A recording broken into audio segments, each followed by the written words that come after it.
Halo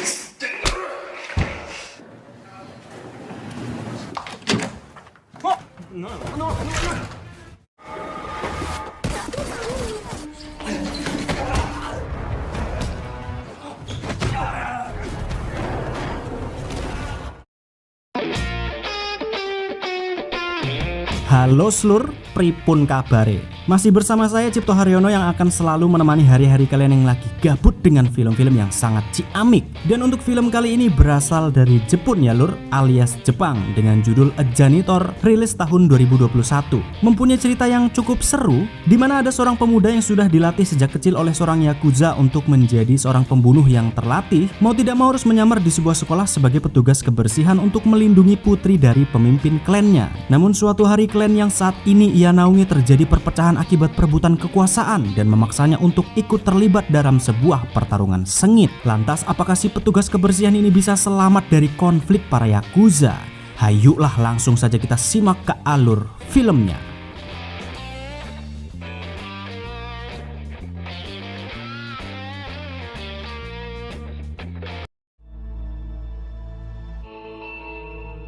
Film dibuka dengan seorang pria atau ayah yang tiba-tiba ditembak oleh orang yang tidak dikenal saat sedang jogging. Dan setelah ia meninggal, anak dari pria tadi yang bernama Fukami pun harus menjadi anak yatim karena memang ia sudah tidak memiliki siapa-siapa lagi. Namun beruntung saat Fukami tidak tahu harus kemana, tiba-tiba sahabat ayahnya yang bernama Mashima Yoshiki, yakni seorang bos yakuza, dengan baiknya mau mengasuh Fukami sebagai anak angkatnya. お父さんとおじさんはな血よりも濃いおじさんがお父さんに代わってお前の面倒を見る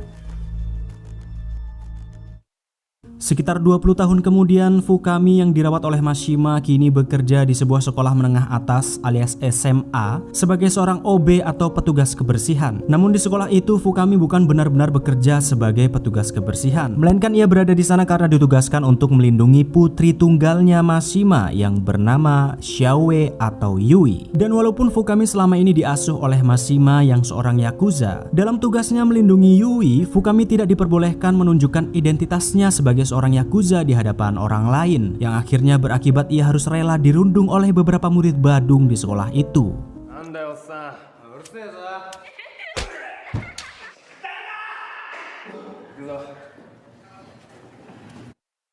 Di luar sekolah, Fukami yang dari kecil sudah dirawat oleh seorang yakuza. Ia pun tentu melakukan berbagai pekerjaan keji layaknya seorang gangster, dari mencari sebuah informasi sampai membunuh gangster lainnya untuk kepentingan klan mereka. Namun sebenarnya bukan kemauan Fukami untuk menjadi seorang gangster atau yakuza, melainkan karena ia hanya ingin berbakti dan berterima kasih kepada Mashima, ayah angkatnya, karena telah merawatnya sedari kecil. Yang mana walaupun Fukami ini hanyalah anak angkat, nyatanya Mashima Yoshiki terlihat sangat menyayanginya sebagai anak sendiri.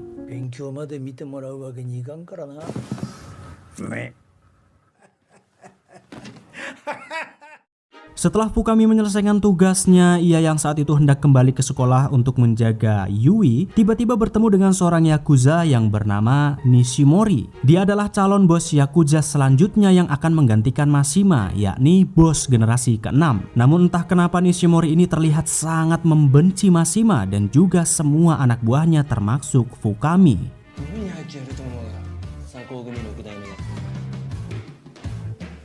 Dan pada hari itu Nishimori berkunjung ke kediaman Mashima tidak lain dan tidak bukan adalah untuk memperjelas mau dibawa kemana sih sebenarnya klan mereka. Karena semakin lama Mashima sebagai bos generasi kelima terlihat semakin lembek dan tidak terlalu memperdulikan klan mereka. Yang ia pedulikan hanyalah bisnisnya saja. Dan kekesalan Nishimori pun semakin memuncak saat mengetahui kalau Mashima yang dalam waktu dekat ini akan meninggalkan Jepang dan pergi ke luar negeri demi mengurus semua bisnisnya yang hanya menguntungkan diri sendiri dan seolah-olah telah membuang kepentingan klan mereka.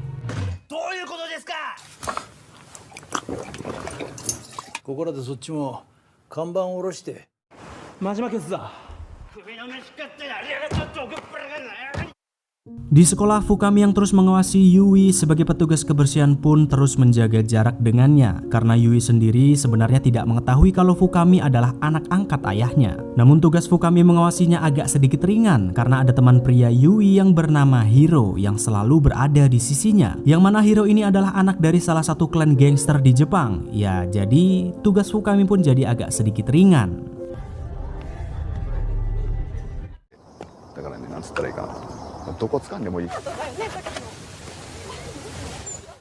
Dan saat jam istirahat, Fukami yang saat itu hendak ngaso sebentar, lagi-lagi harus berurusan dengan para anak badung di sekolah yang selalu merundungnya. Yang walaupun Fukami sendiri sebenarnya sudah nggak tahan, namun ia harus berpura-pura lemah di hadapan anak-anak badung ini agar identitasnya tidak diketahui. Dan saat Fukami sudah dirundung, tiba-tiba anak buah Nishimori datang ke sekolah yang tak apa tujuannya. Tapi ia meminta agar Fukami ikut bersama mereka, yang katanya sih bos generasi ke-6 Nishimori ingin berbicara empat mata dengannya.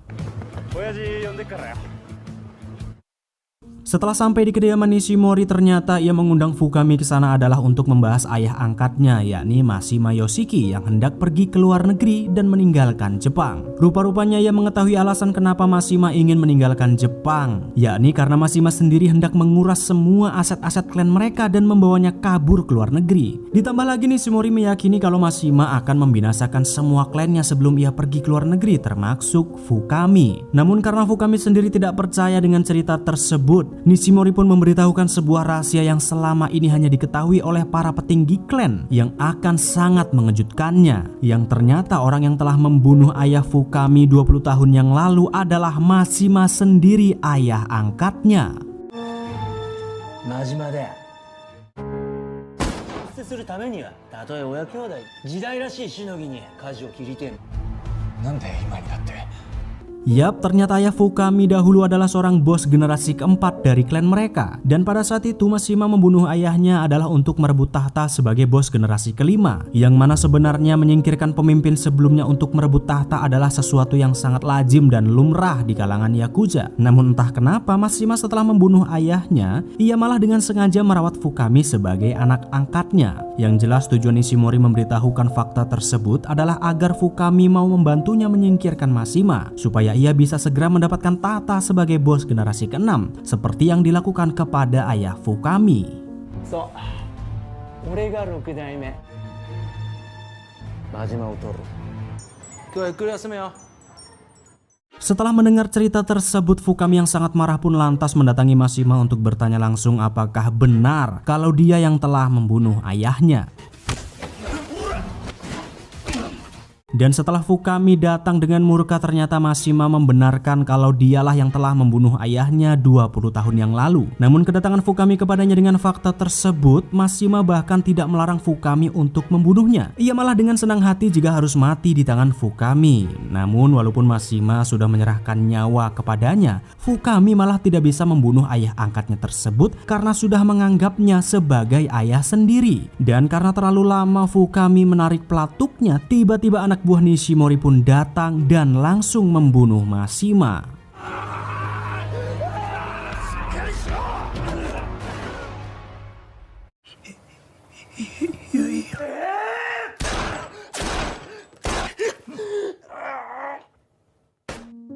Di sisi lain, Nishimori yang sudah berhasil menyingkirkan Mashima lantas meminta seorang pria yang bernama Suzuki untuk membantunya mengambil alih tahta agar bisa segera dilantik menjadi bos generasi selanjutnya. Namun pelantikan tersebut tidak akan sah karena Mashima sendiri ternyata diketahui masih mempunyai seorang anak kandung yang bernama Honda dari istri keduanya yang seharusnya menjadi bos mereka untuk generasi ke-6. Karena Nishimori ini sangat ngebet sekali untuk menjadi bos generasi ke-6, ia pun lantas membawa si Honda untuk ia eksekusi juga agar tahta bisa segera menjadi miliknya. Namun tanpa diduga, alih-alih ingin mengeksekusi Honda, malah Nishimori lah yang tereksekusi di tangan Honda dan juga Suzuki. Honda-san!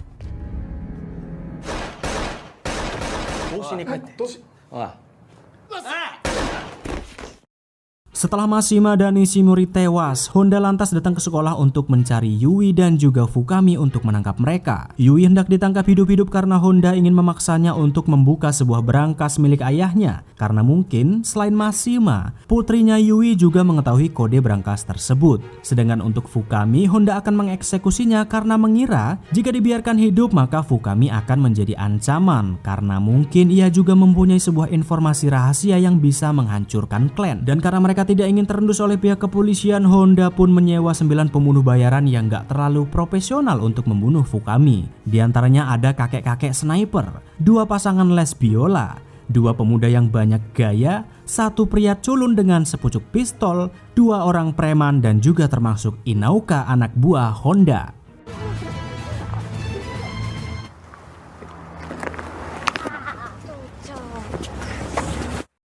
Setelah menyebarkan 9 orang untuk mencari Fukami dan juga Yui, si culun yang entah dari mana datangnya sudah memasuki sekolah dan membunuh semua orang yang ia temui. Dengan sepucuk pistol di tangannya, ia merasa sudah yang paling wah dan paling hebat di antara mereka, yang bisa menyelesaikan tugas dengan mudah. Namun begitu ia bertemu dengan Fukami, ternyata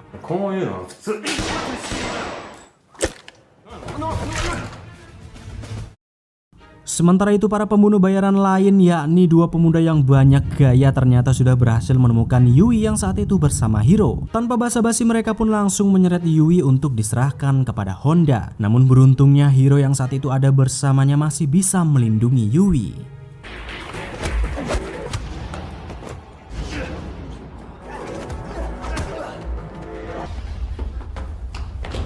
Tapi tidak berapa lama saat Hiro dan Yui mencoba kabur, di tengah jalan tiba-tiba mereka bertemu dengan Inauka anak buah Honda. Tidak ingin tertangkap, Hiro pun mencoba melawan Inauka sekuat tenaga. Namun sayang, ternyata Hiro tidak bisa menandinginya dan harus tewas di tangan Inauka.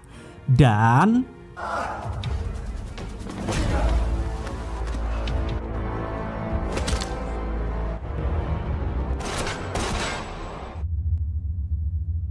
setelah berhasil menemukan Yui, Fukami lantas berusaha membawanya kabur keluar sekolah dengan segera. Namun sayang, ternyata di luar sudah ada si kakek dengan snipernya yang sedang mengincar mereka.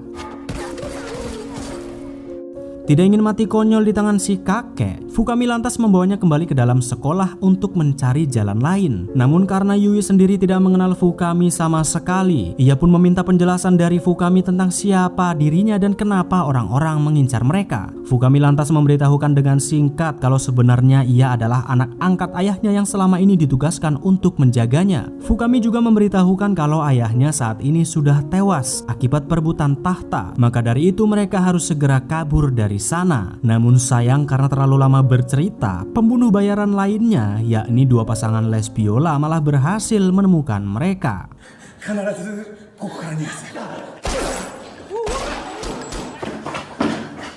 Setelah gagal menembak Fukami dan Yui, 2 les biola ini lantas mencari mereka ke perpustakaan sekolah karena Fukami bersembunyi di sana. Adu tembak-menembak antara Fukami dan 2 les biola pun tak terhindarkan di dalam perpustakaan. Namun karena salah satu dari mereka sangat gegabah dan tidak profesional, Fukami yang mencoba menggoceknya pun berhasil membunuhnya dengan mudah.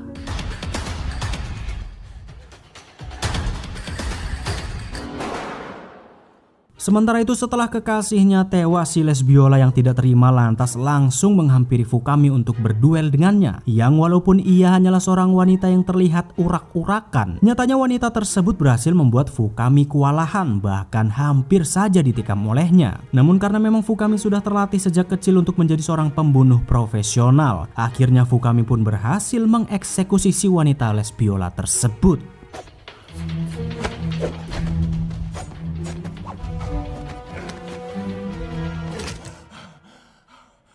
Ketika baru saja Fukami memenangkan pertarungan dan menghirup udara segar, tiba-tiba 2 pembunuh bayaran yang tersisa, yakni si preman, rupa-rupanya berhasil menemukan Fukami dan Yui yang saat itu sedang bersembunyi. Karena sudah kelelahan akibat pertarungan tadi, Fukami pun harus kewalahan dan babak belur menghadapi 2 preman tersebut. Namun lagi-lagi, karena Fukami adalah seorang pembunuh profesional yang terlatih sejak balita, dan dengan sedikit tenaga yang tersisa, akhirnya Fukami pun bisa mengalahkan mereka berdua.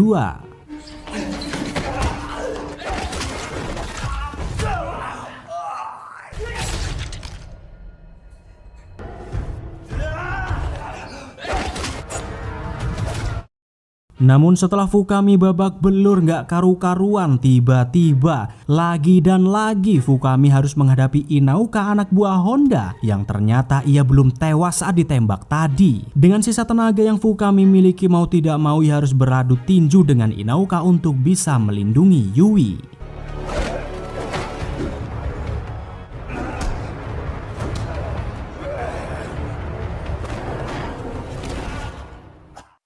Sementara di luar sekolah, Honda bersama Suzuki yang saat itu hendak masuk tiba-tiba dihampiri oleh si kakek yang meminta kompensasi karena telah mengikuti perintahnya. Namun bukannya kompensasi yang ia dapatkan, si kakek malah harus tewas karena dikhianati oleh Honda. Begitu juga dengan Suzuki yang juga harus tewas karena interupsi dengan tindakan Honda. Nashi de onegai shimasu.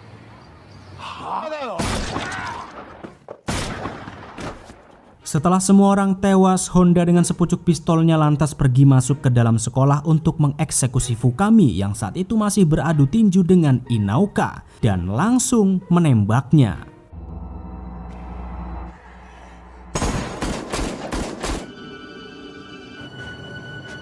Setelah berhasil menembak Inauka dan juga Fukami, Honda yang saat itu merasa dirinya sudah menjadi pemenang atas semua perebutan tahta pun menghampiri Yui dan melampiaskan semua emosinya kepada Yui. Tentu alasan Honda melampiaskan semua emosinya itu adalah karena ia yang selama ini dibuang oleh Mashima, padahal dia juga adalah salah satu anak kandungnya. Namun saat Honda sudah merasa puas dengan balas dendamnya, tiba-tiba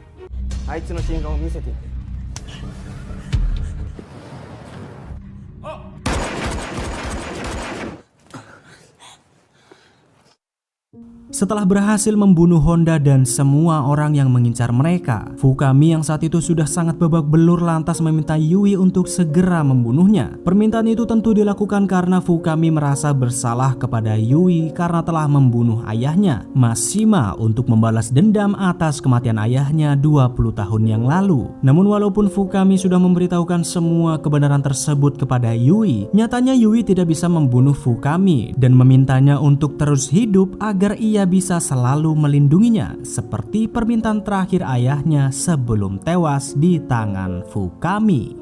Arigatou.